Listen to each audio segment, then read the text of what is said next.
it's so easy to look at someone else's circumstance and to say, I know what's best for them. It's so easy. That's why I really like this book, because I think it's written on dementia, but it tells us that we forget that someone else, that other person, is just a reflection of us. And when we are focusing on them, we forget about their role that they play in our lives. And like the whole book is like about, it's like, mind your business. Just mind your business. You know? It's so easy to try and go around and like fix other people, you know? Tell them the ways in which they don't show up as they should. It's so easy. And it's like, when we also do that, there are ways in which, like, that is our symptom for, like, obviously I'm not showing up as how I could, you know? That's why I like this book, you know? And it is dementia. It is dementia. It's a forgetfulness. I forget that this person, the book says, it's like, I forget that this person is my teacher. I forget that they are a gift, like a symptom, like a feedback mechanism. Like the body nerve system is all based on feedback mechanisms. Like if I get cold, I shiver. You know, like all these things. Touch a hot stove, get burnt.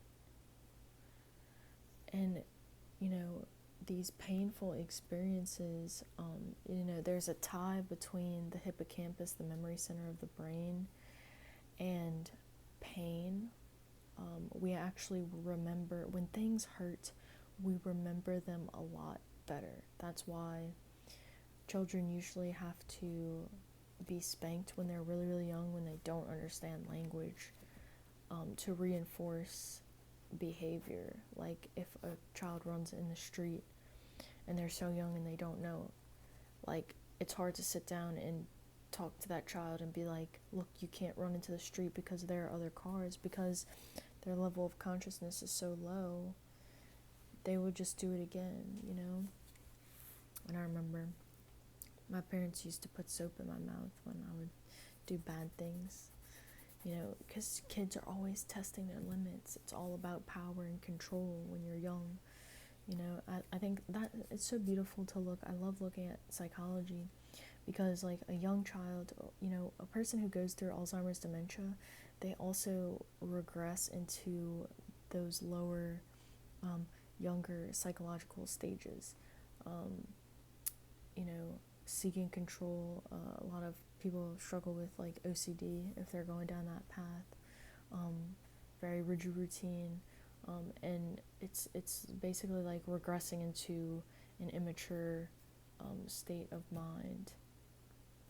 But yeah, kids are so funny, because you know, we're all like little savages that want to run around naked with bare feet, you know, and just do whatever. And then we get trained to be a certain way. We put that mask on, and then we have to rediscover what truly makes us happy. And it's a remembering, you know, that we go through, because we forget.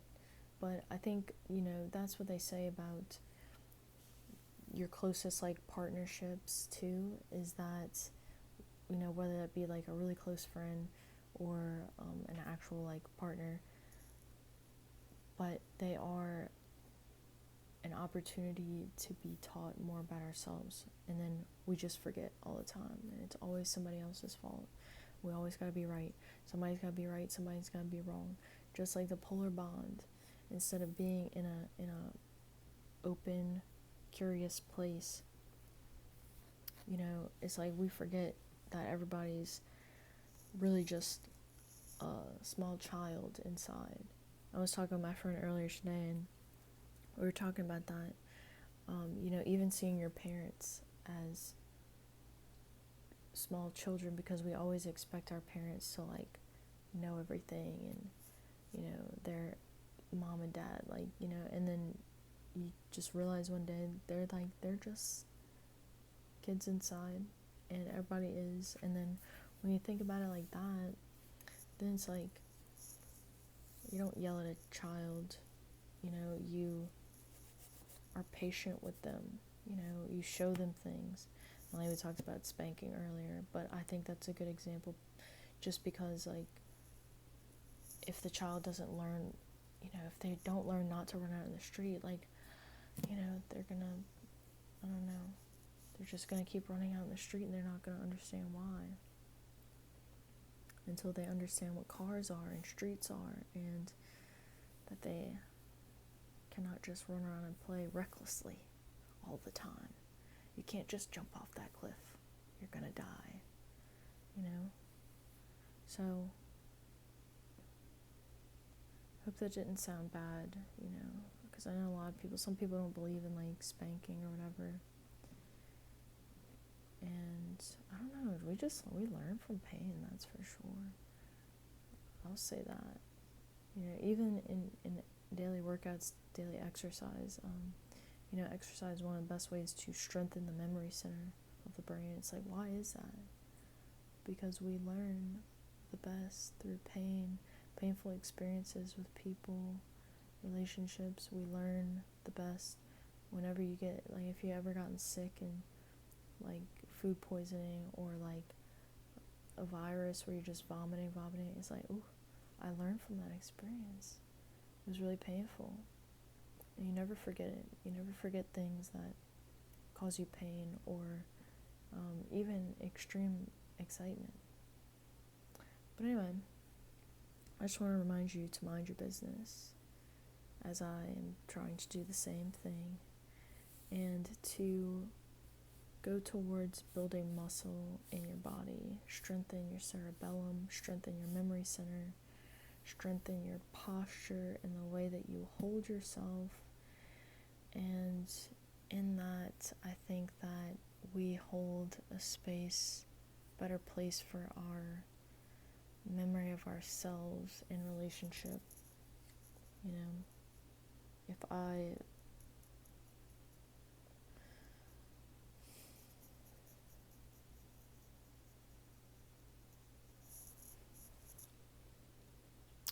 I just remember that this person is a version of me, then I can always offer compassion and patience to this person in front of me, because that's what I deserve. I deserve patience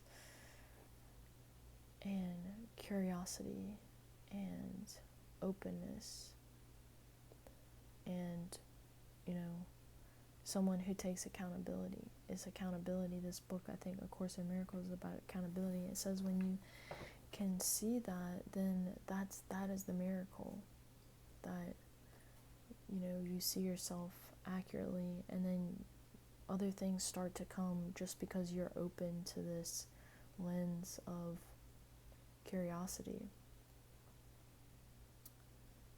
and not wasting energy on trying to make other people feel guilty or wrong or inadequate in some way. We only do that to like make ourselves feel better. It's kind of sad, but a lot of people do this. Sometimes I do it, not on purpose. This is the purpose of everything the ego does. Its sole aim is to lose the function of everything. A sick body does not make any sense. It could not make sense because sickness is not what the body is for. This is just a random page I opened to. This is good stuff. Sickness is meaningful only if the two basic premises on which the ego's interpretation of the body rest are true: that the body is for attack, and that you are a body. Without these premises, sickness is inconceivable. Sickness is a way of demonstrating that you can be hurt. It is a witness to your frailty, your vulnerability, and your extreme need to depend on external guidance. The ego uses this as its best argument for your need for its guidance. It dictates endless prescriptions for avoiding catastrophic outcomes. The light perfectly aware of the same situation, does not bother to analyze it at all. If data are meaningless, there is no point in analyzing them. The function of truth is to collect information that is true. Any way you handle error results in nothing. The more complicated the results become, the harder it may be to recognize their nothingness. But it is not necessary to examine all possible outcomes to which premises give rise in order to judge them truly.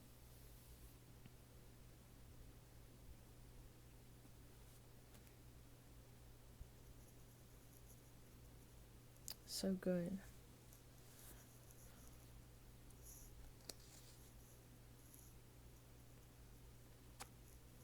So I do like this book a lot. I think like it just constantly like calls you out. When you attack, you are denying yourself. You are specifically teaching yourself that you are not what you are.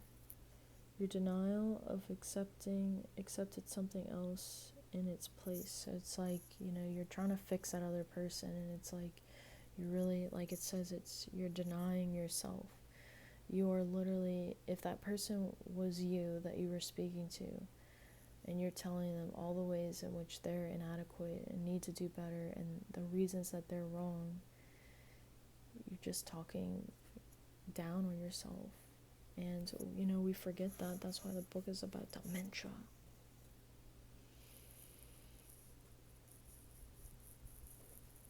It's a waste of energy. If you realize the complete havoc this makes of your peace of mind, you could not make such an insane decision. You make it only because you still believe it can get you something you want. It follows then that you want something other than peace of mind, but you have not considered what it must be.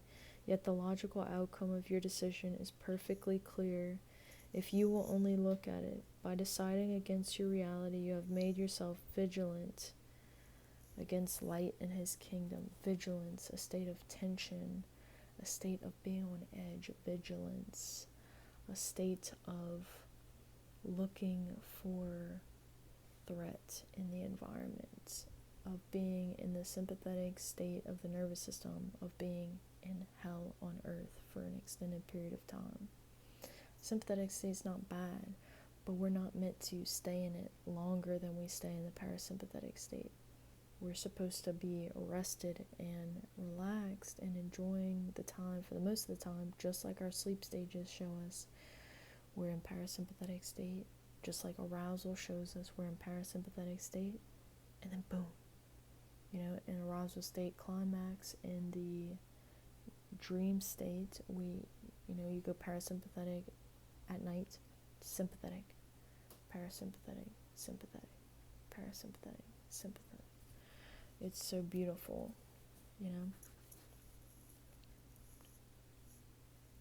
And it is this vigilant that makes you afraid to remember the light. So, it's like this whole heal your brothers simply by accepting light for them. So it says, like, even if you're in the midst of like a fight or a conflict with someone, you think that they're wrong and you're right, or like you just can't figure things out for whatever reason, you just have to step back like the scientist and ask, like, what is this trying to teach me? And how can I see this person in the highest, how can I see this situation differently? How can I see this differently? What is the truth? Who is the spirit behind the mask? I think that's a helpful one too. Anyway, I'm gonna go to sleep. I do hope that you sleep well. I love you so much. I just want you to remember that we are trillions of cells. We're not just a body. We're trillions of cells, which cellular respiration, the process of energy production in the cell, production of the mitochondria, there's processes happening all the time. We are deeply intelligent. The body is going constantly towards a state of healing all the time, no matter what.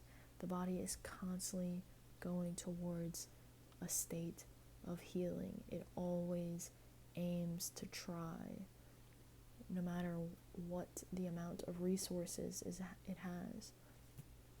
So, if you feel like you're on your healing journey, give your body the resources, because it is working to heal you all the time.